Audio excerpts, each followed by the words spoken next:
I'm now in conversation with Andrew Cowen, who's the CEO and founder of FutureCareUK. I'm going to ask Andrew a little bit about his organization and the background to setting it up, and then what he sees some of the challenges and opportunities going forward, particularly for the issues associated with the aging society. So Andrew, just tell me a little bit about FutureCareUK, how you came to set it up and what kind of objectives you have for it. The origins of the company go back to my days of being a family carer, looking after and supporting my mother, and secondly, starting a home care agency specializing in dementia, having been trained by the Alzheimer's Society over a period of 2 years when there was no training for family carers at that time. The company, FutureCareUK Limited, was formed to take advantage of the implementation of digital technologies within the care setting, originally focusing on seniors, but later developing a secondary product looking at infants. Okay, so that's how you set up FutureCareUK. That's interesting because you'd be surprised at the number of people that I've come across who've had a very similar story based on their own personal experience of care for a loved one or lack of care for a loved one, and a desire and an ambition to do something about it. So how long has FutureCareUK been in operation? Well, we originally formed the company with the objective of forming a range of services. I was originally running caring sharing company, which is my domestic domiciliary. So I was originally developing caring and sharing, which was a home care agency. We thought we could leverage that and explore opportunities with China. I formed FutureCare with the idea of going out to China and combining a range of different services. However, on returning back from China and looking at the whole situation regarding home care and the lack of technology within that sector, we retrenched and pivoted to becoming a value-added reseller for a vital sign remote monitoring digital wearable device, specifically aimed at seniors. One of the exciting elements of that was circadian rhythms and the management and identification of well-being matrix using circadian rhythms, sleep patterns, activity patterns to identify health and well-being within the person's own personal situation. Oh, that's interesting. So how long ago was that? Because wearables and telehealth are relatively new. The absence of a truly reactive and proactive device didn't exist. It was mainly down to Tunstall and other panic button type services. I felt that there were technologies out there that could do a far better job and far more proactive. And as a result of that, we identified this wearable device, as I say, which in truth was way ahead of its time. And the barrier was getting social services to acknowledge the efficiencies and effectiveness of these type of technologies when truly they were steeped in the traditional panic button type mentality and not realizing the potential of technology in the way it could impact and improve on patient user outcomes. So going back to my question, how long ago was this? Because as I say, these technologies are relatively new, or certainly ones that are medically and clinically validated are relatively new. So how many years ago was this? Yeah, David, the interesting thing is where where it slides from a consumer type device into a medical device. A lot of devices out there are not regulated, or they hadn't been regulated at that time. There is a move now to regulate them, and so that's a change in policy. But we started Future Care in this journey in 2012, but it wasn't until 2015/16 that we actually retrenched, focused on wearables, and started and became in 2017 a value-added reseller for this wearable, what I believe is leading edge product. Right. The problem wasn't the technology, David. It was the reluctance and the lack of vision of the social services to adopt this type of technology. Of course, now they're biting off suppliers' hands to include this type of technology, because it's obviously key to the whole issue of remote monitoring, COVID, and lockdown. Absolutely. Do you mind sharing with us what the name of the wearable technology is? Or? Well, we called it Care 3. It was basically a digital device that was quite, as I say, revolutionary in its time, not by virtue of the technology, but purely the range of and the length of data that they were capturing. The company saw themselves very much as a manufacturer of hardware, and as a result of that myopic vision, no sooner had we started to ramp up sales within social services than they went into liquidation, which was rather upsetting. So realizing that as a value-added reseller, we had little in terms of to offer an investor, I took the opportunity to draw on my experiences of a wearable technology and applying that from seniors to infants.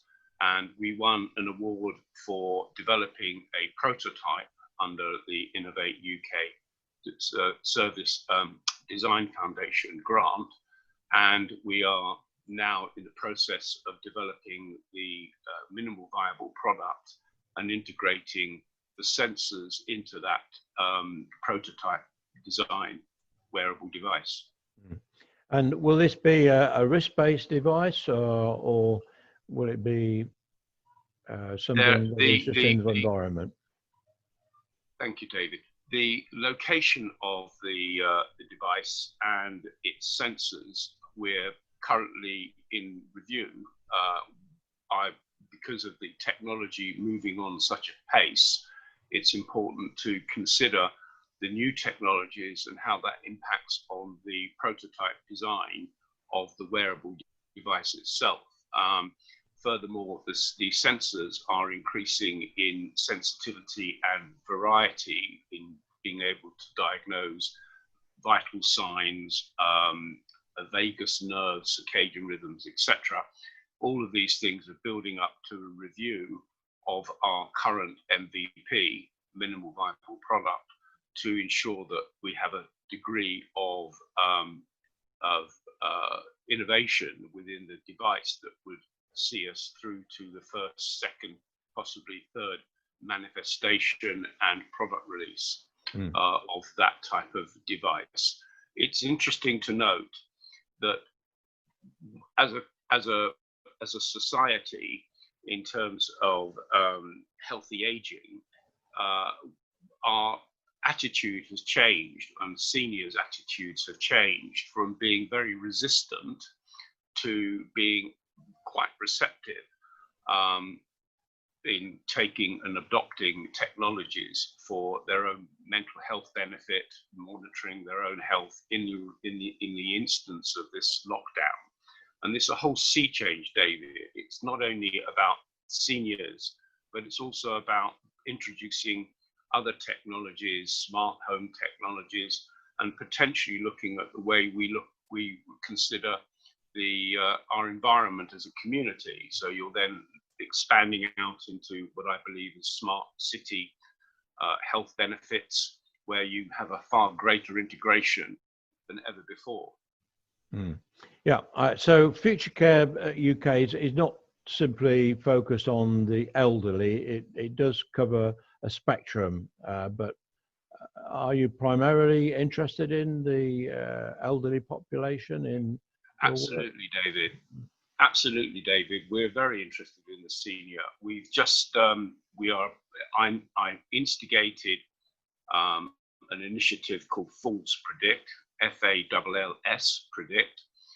This was a challenge raised by an EHSN, Academic Health Science Network, on the basis that they didn't want to prevent falls, they wanted to predict them and then prevent them. It took me a year to develop a consortium around that, and it's now turned into a 6 million Horizon 2020 funding bid across 11 countries, and building on previous fall detection, fall prediction initiatives that each of those member countries have engaged in. So we're adding to the whole initiative around falls prediction, the technologies around the smart home, the personalization of individual methods and treatments for the individual, prescribing what I would call precision technologies to support people who have a propensity to fall or could fall,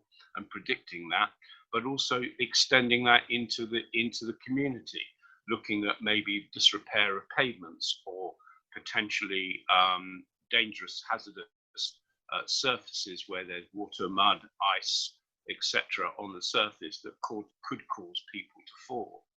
And of course, falls are not just a predicament of the elderly. Everybody falls, young people, old people, people at work. So in addition to the public responsibility, there's also a responsibility of the employer to ensure that their peripatetic employees are safe while carrying out these their work activities within outside of the office, within a community. So yeah, we're very involved in seniors. In fact, my belief is that a lot of what we develop is generic, both to seniors and to adults and to infants. And the important thing is to have the infrastructure, the technology that's robust enough and compliant and broad to support those different audiences, regardless of age or gender. Mm. Yeah.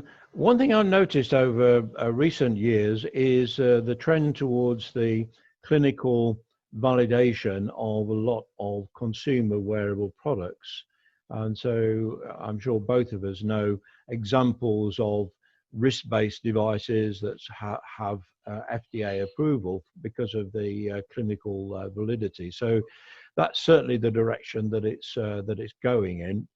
And in the recent spate of Apple iWatch adverts, they tend to focus more on the medical aspects of it than they do from the fact that it's a watch. In fact, they finished the advert by saying, and yes, it's also a watch. Do you see big players like Apple and other companies really beginning to monopolize this healthcare wearable technology market in the future, rather than specialized companies who develop their own devices? What's your view on that?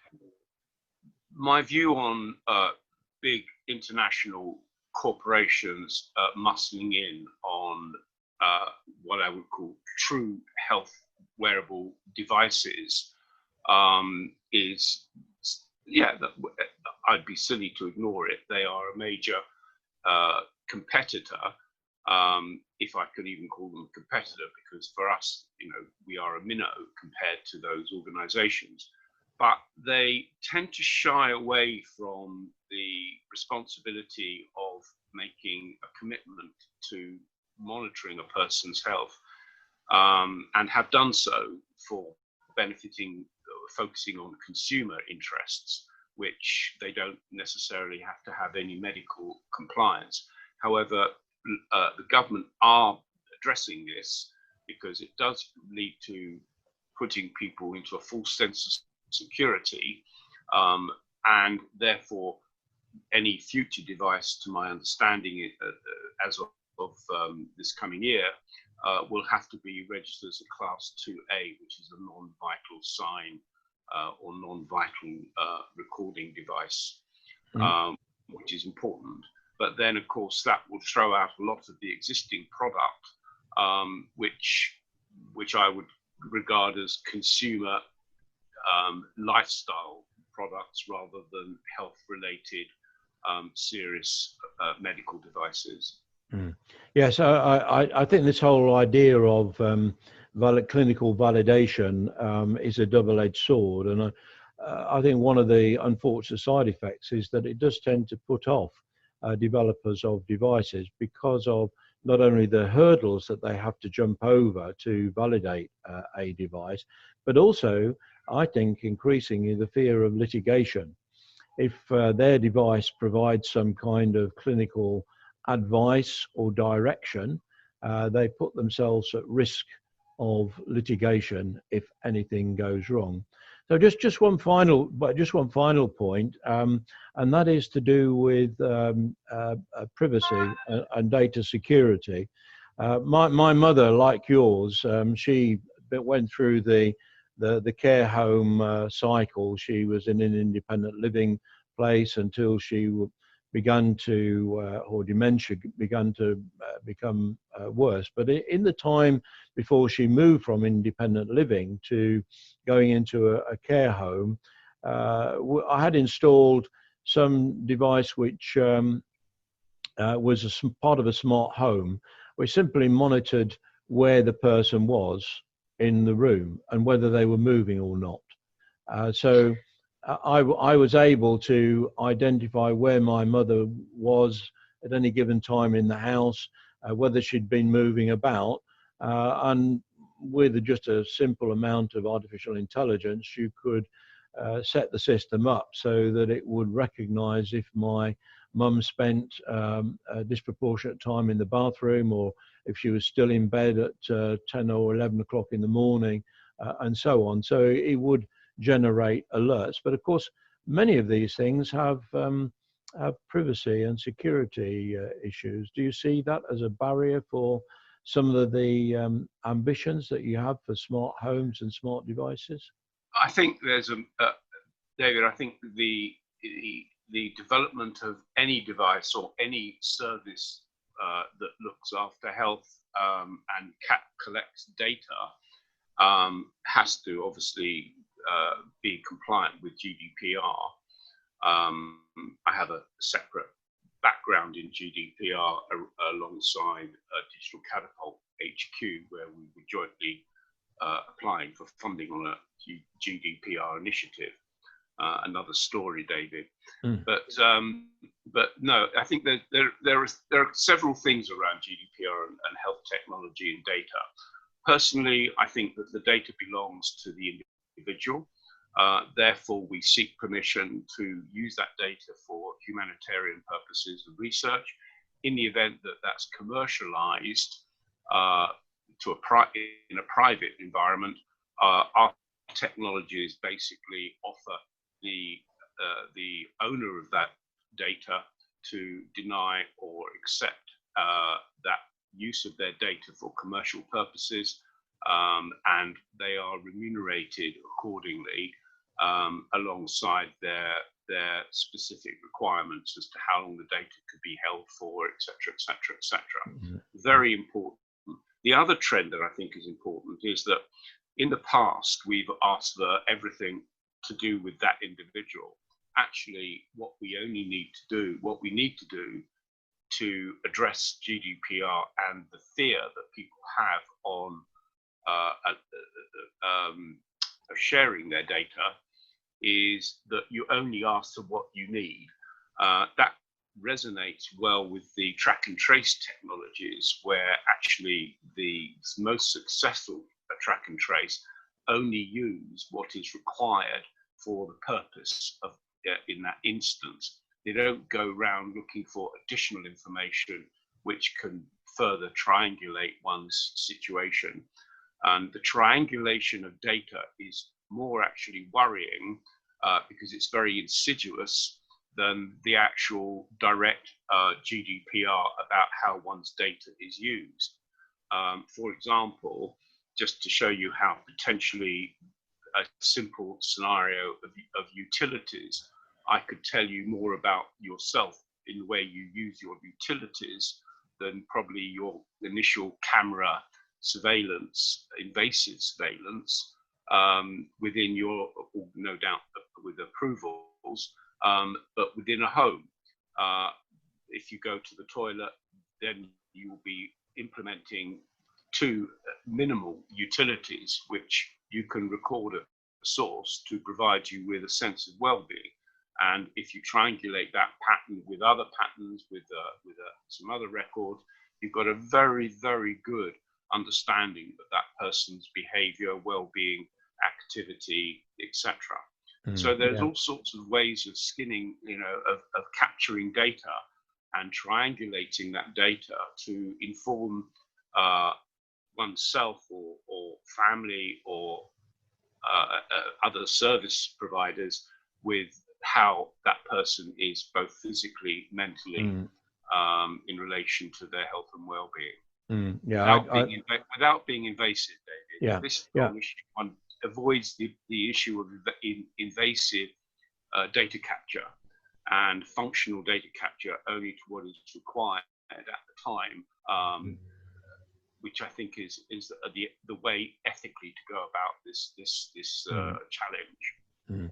I think this is one of the problems with, and I don't want to go into long discussion about this because we could probably talk about it all afternoon, but one of the challenges with track and trace is that the minimum amount of data includes your postcode and some information about your age, etc., which is very easy using the kind of triangulation and artificial intelligence techniques that you've mentioned. Is very easy then to track that down to an individual. In fact, it's important to track it down to an individual if you're going to be able to control coronavirus, and that raises all kinds of other ethical and moral issues around responsibility of the individual and the responsibility of society.